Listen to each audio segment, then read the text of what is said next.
Hello again, wrestling fans, and welcome to Wrestle Dope. It is a Sunday here in Ireland. We're live on justin.tv and indeed each and every week on youtube.com/thewrestledope. We discuss the week's wrestling TV programming, including WWE, TNA, Ring of Honor, and Florida Championship Wrestling. Now, our new format, of course, is to speak about the main subjects, the topics that everybody's talking about in the wrestling industry at the moment, and indeed we pick and choose exactly what interests us most. Now, one of my own topics that I wanted to speak about this week was that match coming up at WWE Over the Limit, the pay-per-view, which is coming next Sunday, 7 days on today. And the big match taking place there, of course, is Edge versus Randy Orton. Now, Edge and Randy Orton had a very interesting segment on this past week's Monday Night Raw, where we saw Meatloaf getting involved, and indeed Vicky Guerrero in there as well. Now, to see those two guys in there as babyface to a heel, we presume so far Randy is being pushed in that good guy direction, and of course Edge has recently been turned around. He's now more of a heel character. So this is the one I'm looking forward to at this pay-per-view coming up, and I think Edge has a lot to prove. Edge needs to turn it all around. I mean, he was very quickly turned into a babyface, and then they decided, let's go the opposite way.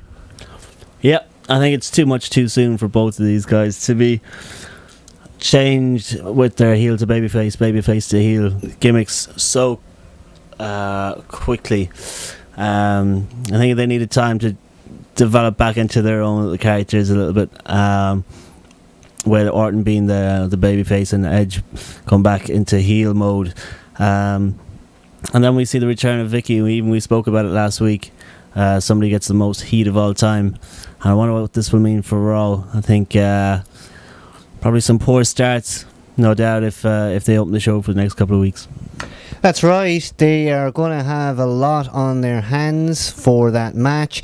They both kind of have to prove themselves to the office in their respective roles, and what's actually going to happen at the end of that match. I mean, who is going to do the job for who?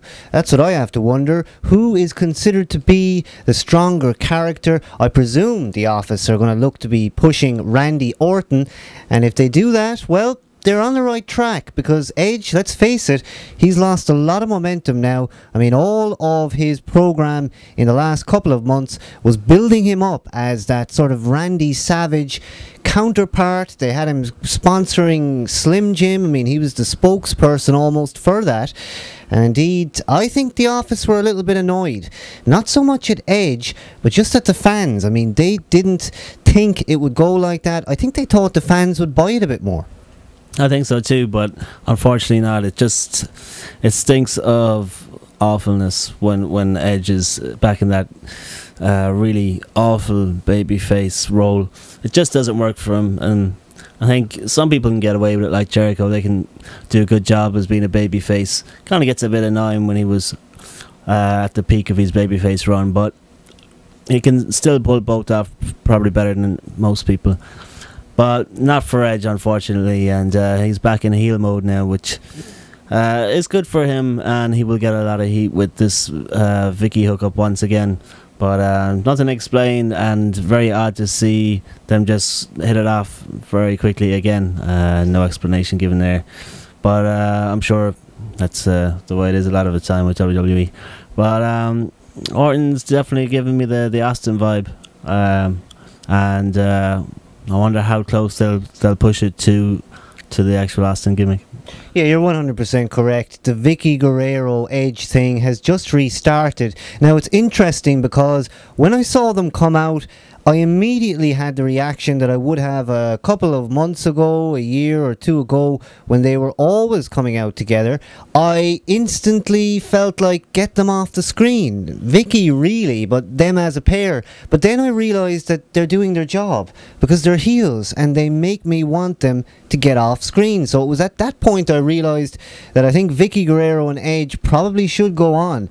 I mean, we're lacking things like that kind of make us so disgusted we want them off our TV immediately. But like I say, that is their role, and they play that role to perfection. And as you said, Randy Orton is definitely now moving into a pole position. He could be a guy who could break out. I mean, certainly in terms of female fans, he has that look that'll keep them interested. And indeed, male fans, well, you can see he's a great performer. You can respect his work in the ring.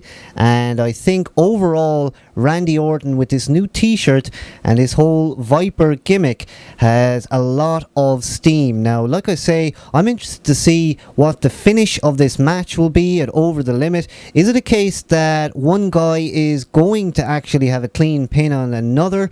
I very much doubt that. I mean, yes, Edge has maybe failed a little bit, but I don't think they want to suddenly make him look weak and just let Randy Orton sort of get that 1, 2, 3 on him. But like I say, I hope to see that match all the way at the top of the card. I'm sure it will be. I'm sure it's perhaps going to take up maybe the Chris Jericho Edge match position. It's going to be down there, or at least up there on the card. Yeah, I think it would be stupid for them to let Edge go over with this one, because Orton's on that nice steady build where you just don't know what's going to happen. And for Edge to win, he doesn't really need to win, but I think they need to establish Orton in that babyface kind of role and really put him over.